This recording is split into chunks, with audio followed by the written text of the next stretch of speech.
Assalamualaikum warahmatullahi wabarakatuh. Perkenalkan, saya Adina Safakal Berisnanti. Kelompok saya akan menjelaskan materi manajemen keuangan yang berjudul Time Value of Money. Kelompok saya terdiri dari saya sendiri, ada Eris Rismiar, kemudian Lina Marcelina, dan Melinda Maulidina. Pemaparan materi yang pertama akan saya sendiri yang menjelaskan. Yang pertama, pengertian time value of money. Time value of money dalam bahasa Indonesia disebut nilai waktu uang. Nilai waktu uang adalah merupakan suatu konsep yang menyatakan bahwa nilai uang sekarang akan lebih berharga daripada uang yang masa akan datang, atau suatu konsep yang mengacu pada perbedaan nilai uang yang disebabkan karena perbedaan uang pengambilan keputusan pada analisis ekonomi teknik banyak melibatkan dan menentukan apa yang ekonomis dalam jangka panjang. Next, ada manfaat. Manfaat time value of money adalah untuk mengetahui apakah investasi yang dilakukan dapat memberikan keuntungan atau tidak. Time value of money berguna untuk menghitung anggaran. Next, ada bunga. Apa sih bunga itu? Bunga adalah sejumlah uang yang dibayarkan atau dihasilkan sebagai kompensasi terhadap apa yang dapat diperoleh dan penggunaan uang. Bunga juga dapat dibagi menjadi dua macam. Yang pertama adalah bunga sederhana.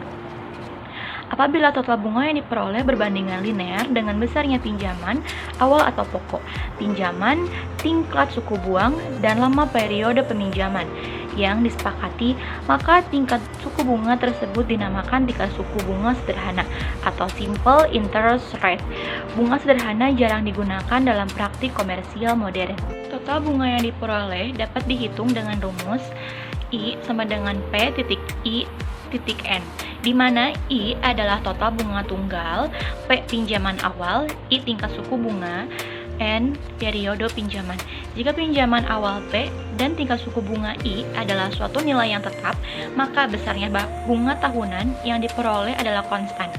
Oleh karena itu, total pembayaran pinjaman yang harus dilakukan pada akhir periode pinjaman F sebesar F sama dengan P plus I. Yang kedua adalah bunga majemuk atau compound interest. Apabila bunga yang diperoleh setiap periode yang didasarkan pada pinjaman pokok ditambah dengan setiap beban bunga yang terakumulasi sampai dengan awal periode tersebut, maka bunga itu disebut bunga majemuk.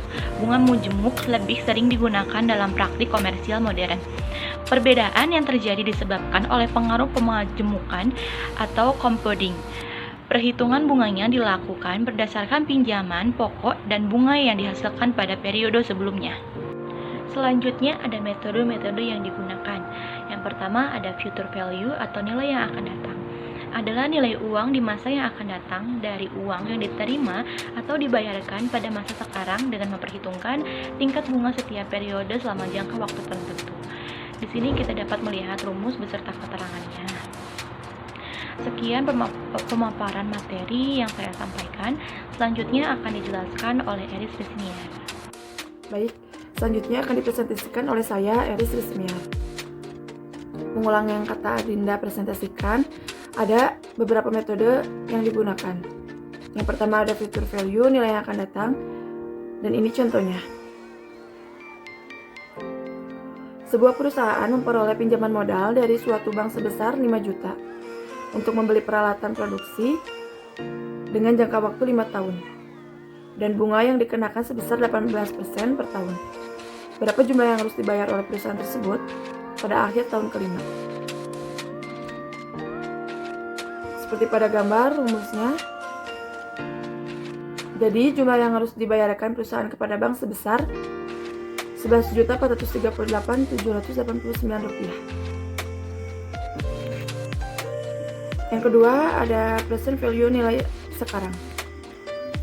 Adalah nilai uang yang sekarang yang akan diperoleh atau dibayar di masa yang akan datang dengan tingkat suku bunga tertentu pada setiap, seperti rumus yang digambar, atau keterangannya PF yaitu nilai sekarang, PO yaitu nilai di masa yang akan datang, R tingkat suku bunga, dan N jangka waktu. Contohnya, PNB akan menerima uang sebesar 40 juta pada tahun 6 yang akan mendatang. Berapa nilai uang yang akan diterima itu? Sekarang dengan tingkat bunga 20% per tahun. Memakai rumus seperti yang pada digambar. Keterangannya yaitu BF sama dengan 40 juta dikali 1 plus 0,2 kuadrat dengan nilai uang TN sebesar 40 juta yang akan diterima 6 tahun lagi pada tingkat bunga 20% pada sekarang adalah Rp13.396.000. Nah, ada anuitas. Adalah rangkaian atau seri pembayaran atau penerimaan uang yang jumlahnya, periode serta tingkat bunganya sama selama jangka waktu tertentu. Annuity dapat dihitung menggunakan konsep future value annuity dan present value annuity. Future value annuity adalah suatu hal yang dimanfaatkan oleh mencari nilai dari suatu penjumlahan tahun yang akan datang dari jumlah yang diterima serta sekarang pada waktu yang sudah ditentukan, atau dengan kata lain yakni penjumlahan dari future value. Memakai rumus yang pada digambar atau dengan rumus FVA sama dengan PMT atau F VIVA I, N, atau bisa disebut table future value of annuity, yaitu F VIVA sama dengan US dollar.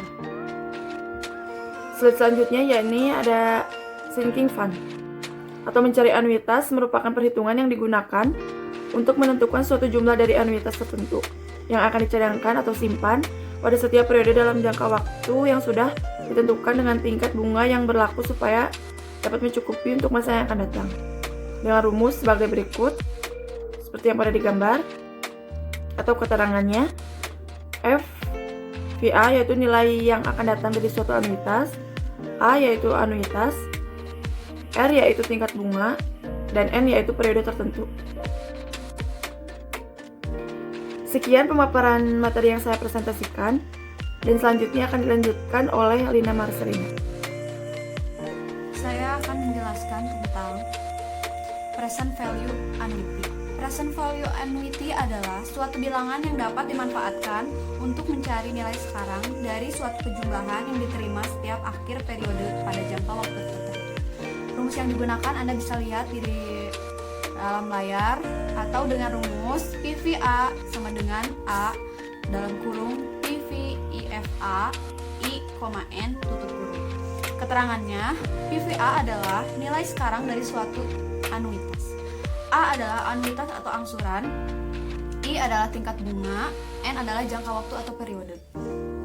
Selanjutnya ada capital recovery factor, merupakan faktor bilangan yang digunakan untuk menghitung sejumlah uang tertentu yang dibayar dalam jumlah yang tetap pada setiap periode. Rumusnya bisa Anda lihat di dalam layar lagi, atau dengan rumus A sama dengan PVA dalam kurung 1 per PVIFA I, N tutup kurung. Keterangannya adalah A sama dengan anuitas atau angsuran, PVA adalah nilai sekarang, I adalah tingkat bunga, N adalah jangka waktu. Lalu ada konsep ekuivalensi. Untuk menjelaskan konsep ekuivalensi, misal seseorang meminjam uang sebesar Rp1.000 dan sepakat untuk mengembalikan dalam waktu 4 tahun dengan membayarkan kembali pokok pinjaman dan bunga untuk menunjukkan konsep ekuivalensi. Seperti pada tabel berikut, ekuivalensi di sini berarti semua cara pembayaran yang memiliki daya tarik yang sama bagi peminjam. Meskipun total pembayaran kembali uang pinjaman berbeda menurut caranya, tetapi bisa ekuivalensi satu sama lain merupakan konsep yang penting dalam ekonomi teknik. Ekuivalensi tergantung pada 1. Tingkat suku bunga, 2. Jumlah uang yang terlibat, 3. Waktu menerima atau pengeluaran uang, 4. Sifat yang berkaitan dengan pembayaran, bunga terhadap modal yang ditanamkan dan modal awal yang diperoleh kembali. Jika tingkat suku bunga konstan pada 10% untuk cara pembayaran apapun, maka semua cara pembayaran tersebut ekuivalen. Seseorang bisa secara bebas meminjam dan meminjamkan pada tingkat suku bunga 10%. Tidak ada bedanya pada pokok pinjaman dibayarkan dalam umur pinjaman atau baru dibayar kembali pada akhir tahun keempat. Selanjutnya saya akan membahas Net Present Value atau NPV. Keputusan investasi merupakan keputusan manajemen keuangan yang paling penting di antara ketiga keputusan jangka panjang yang diambil manajer keuangan. Penanaman modal pada bidang usaha yang membutuhkan modal yang besar, juga keputusan tersebut mengandung resiko tertentu, serta langsung berpengaruh pada nilai perusahaan. Pada umumnya, langkah-langkah yang perlu dilakukan dalam pengambilan keputusan investasi adalah sebagai berikut. Yang pertama, adanya usulan investasi atau proposal investasi. Yang kedua, itu memperkirakan arus kas atau kita sebut cash flow dari usulan investasi tersebut.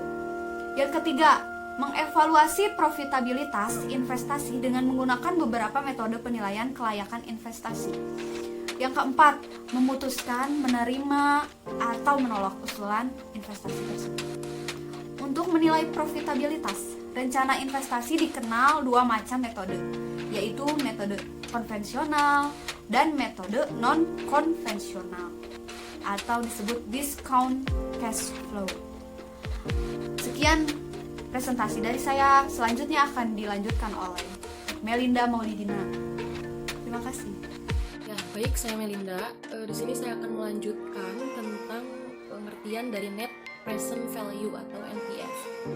NPV merupakan selisih antara pengeluaran dan pemasukan yang telah didiskon dengan menggunakan Social Opportunity Cost of Capital sebagai diskon faktor, atau dengan kata lain merupakan arus kas yang diperkirakan pada masa yang akan datang yang didiskontrokan pada saat ini.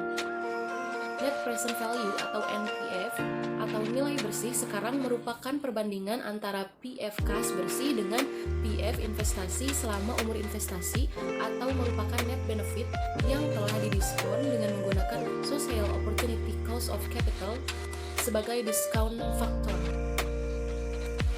Nah, rumus dari net present value ini, arus kas masuk dan keluar yang didiskonkan pada saat ini, present value atau PF, yang dijumlahkan selama masa hidup dari proyek tersebut dihitung dengan rumus sebagai berikut. Bisa dilihat, di mana keterangannya T itu adalah waktu arus kas, I adalah suku bunga yang digunakan, dan tanda satu di atas itu arus kas bersih dalam waktu T. Nah, maka NPV merupakan arus kas yang diperkirakan pada masa yang akan datang yang didiskonkan pada saat ini. Untuk menghitung NPV diperlukan data tentang perkiraan biaya investasi, biaya operasi, dan pemeliharaan serta perkiraan manfaat atau benefit dari proyek yang direncanakan. Selanjutnya adalah langkah menghitung NPV.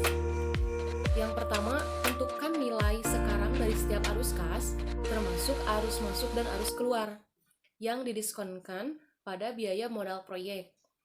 Yang kedua, jumlahkan arus kas yang didiskonkan ini. Hasil ini didefinisikan sebagai NPV proyek. Langkah yang ketiga, jika NPV adalah positif, maka proyek harus diterima. Sementara jika NPV adalah negatif, maka si proyek itu harus ditolak. Jika dua proyek dengan NPV positif adalah mutually exclusive, maka salah satu dengan nilai NPV terbesar harus dipilih. Begitu. Nah, selanjutnya di dalam aliran kas ada beberapa hal yang perlu diperhatikan. Yang pertama, taksiran kas haruslah didasarkan atas dasar setelah pajak. Yang kedua, informasi tersebut haruslah didasarkan atas incremental atau kenaikan atau selisih suatu proyek. Jadi harus diperbandingkan adanya bagaimana aliran kas seandainya dengan dan tanpa proyek. Hal ini penting sebab pada proyek pengenalan produk baru bisa terjadi bahwa produk lama akan termakan sebagian karena kedua produk itu bersaing dalam pemasaran. Yang ketiga, aliran kas keluar haruslah tidak memasukkan unsur bunga apabila proyek itu direncanakan akan dibelanjai atau didanai dengan pinjaman. Biaya bunga tersebut termasuk sebagai tingkat bunga yang disyaratkan atau required rate of return untuk penilaian proyek tersebut. Nah, jadi kalau kita ikut memasukkan unsur bunga di dalam perhitungan aliran kas keluar, maka akan terjadilah perhitungan ganda. Nah, dari semua penjelasan tersebut itu dapat diambil kesimpulan bahwa teknik investasi modal yang mengakui kedua karakteristik investasi bisnis adalah teknik yang melibatkan arus kas yang didiskonkan, discount cash flow, yaitu arus kas yang dinilai kembali menurut kesetaraan waktu. Dengan penilaian kembali tersebut, angka-angka rupiah dapat diperbandingkan satu sama lain dan perusahaan dapat pula mengetahui apakah sebuah usulan proyek investasi memenuhi standar kriteria minimum yang telah ditetapkan atau tidak. Nah, dan salah satu cara untuk mengetahui apakah proyek investasi memenuhi standar minimum adalah dengan perhitungan net present value, yaitu NPV tadi. Sekian. Saya Melinda. Terima kasih.